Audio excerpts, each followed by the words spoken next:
सफल बने, समर्थ बने, पावन बने जीवन।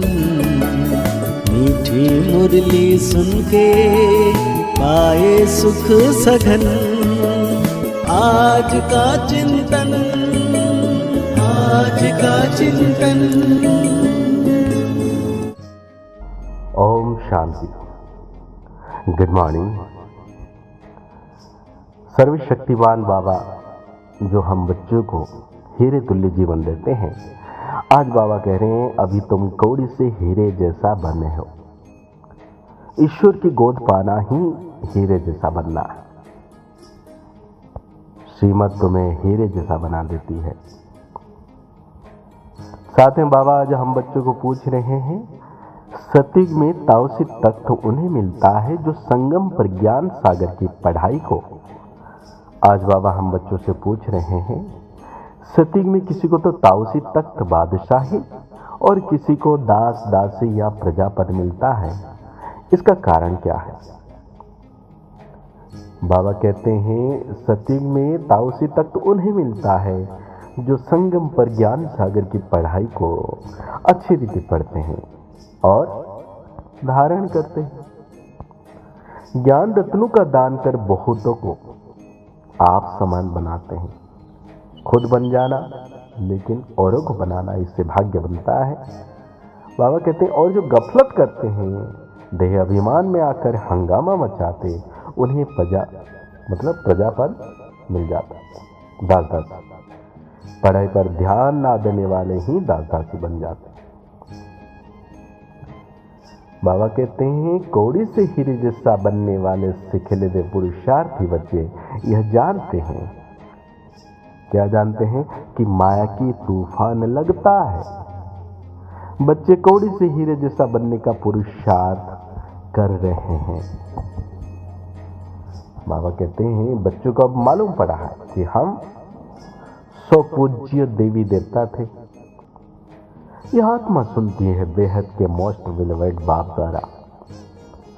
उनकी महिमा गाई जाती है। वो ऊंचे ते ऊंचे भगवान है।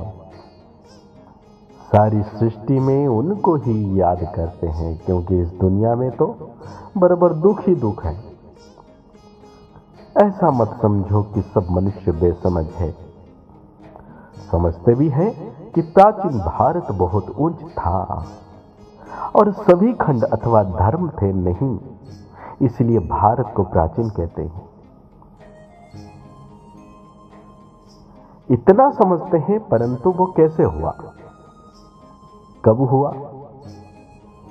भारत फिर हीरे जैसे कब और कैसे बनेगा? अभी तुम बच्चे जानते हो कि सम्मुख बैठे हो और जो पर्दे से अर्थात बाहर सेंटर पे रहते हैं वो भी सुनते हैं। हीरे जैसा बनाने वाला बेहद का बाप कहते हैं यह तुम्हारा अंतिम ईश्वरीय जन्म है। जबकि भगवान बैठ हीरे जैसे बनाने के लिए तुमको पढ़ाते, तो ऐसे बाप का कितना रिगार्ड रखना है। सत्य बाप, सत्य टीचर, सत्य गुरु का रिगार्ड रखा जाता है। बाप कहते हैं बच्चों को सुख देने वाला मैं ही हूं। इस समय तुम बच्चों को सुख देने के लिए आकर अपनी मत देता हूं। बाबा कहते हैं इस समय शिव बाबा के पुत्र कहलाते हो। फिर पर पोत्री तर पोत्रे भी कहलाते हो। वृद्धि तो होती जाती है ना। वास्तव में सभी का रचयिता मैं बाप ही हूं। वास्तव में सभी का रचयिता मैं बाप ही हूं। पूछते हैं ना कि तुमको किसने पैदा किया, तो कहते हैं अल्लाह व खुदा ने। इतना समझते हैं, परंतु कैसे पैदा करते हैं, कैसे इतना सब वृद्धि को पाते हैं, हाँ, कुछ भी जानते नहीं और कुछ पता भी नहीं। तो बाबा कहते हैं निराकार भगवान को अपना शरीर नहीं है तो जरूर लोन पर शरीर लेना पड़े और आकर फिर बच्चों को रचे, मतलब बनाए। श्री कृष्ण भगवान वाच हो ही नहीं सकता, क्योंकि उनका तो शरीर है, लेकिन निराकार भगवान का तो शरीर नहीं है। वो तो भगवान साकार तन लेते हैं। श्री कृष्ण भगवान उवाच हो नहीं सकता, उनको तो झट सब जान लेते हैं। ये है निराकार, इसलिए इनको कोई जानते नहीं। आजकल बहुत मनुष्य वेश बदलकर कृष्ण का रूप धारण करते हैं, पैसा कमाते हैं, सब माया के मुरीद बन गए।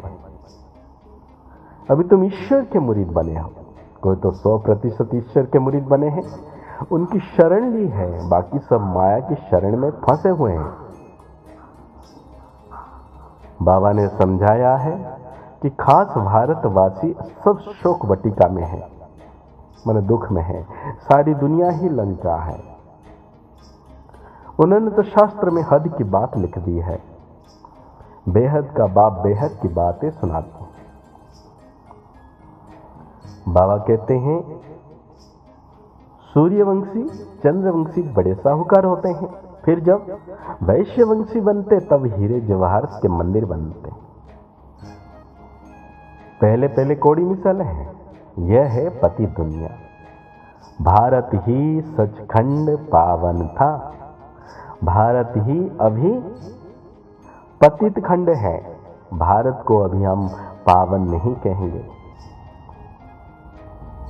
अभी हम पावन बन रहे हैं। वहां तो है ही संपूर्ण निर्विकारी दुनिया।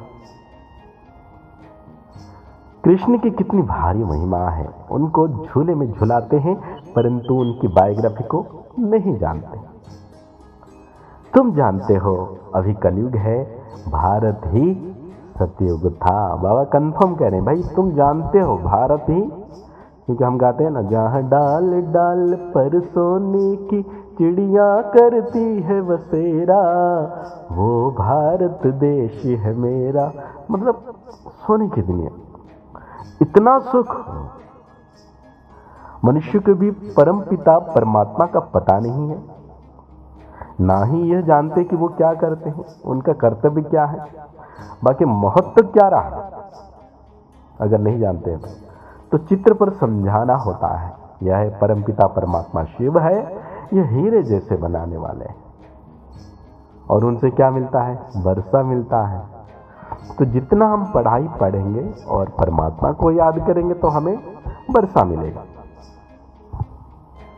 तो आज बाबा धारण करने के लिए जीवन में बात कह रहे हैं कि सुख देने वाले बाप टीचर सतगुरु का रिगार्ड जरूर रखना है, उनकी मत पर चलना ही उनका रिगार्ड है। घर का काम काज करते स्वयं को गॉडफादर को मतलब उनका स्टूडेंट समझना, पढ़ाई पर पूरा पूरा ध्यान देना है, मुरली मिस नहीं करनी है। सचखंड के लिए सच्ची कमाई करनी है। तो आज बाबा से वरदान ले लेंगे, जो जीवन का श्रृंगार है, देवता बनने के लिए, फरिश्ता बनने के लिए, विश्व कल्याणकारी बनने के लिए, पास्ट प्रेजेंट और फ्यूचर को जान मायाजित बनने वाले मास्टर त्रिकालदर्शी भव। जो बच्चे तीनों कालों को जानते हैं वे कभी भी माया से हार नहीं खा सकते,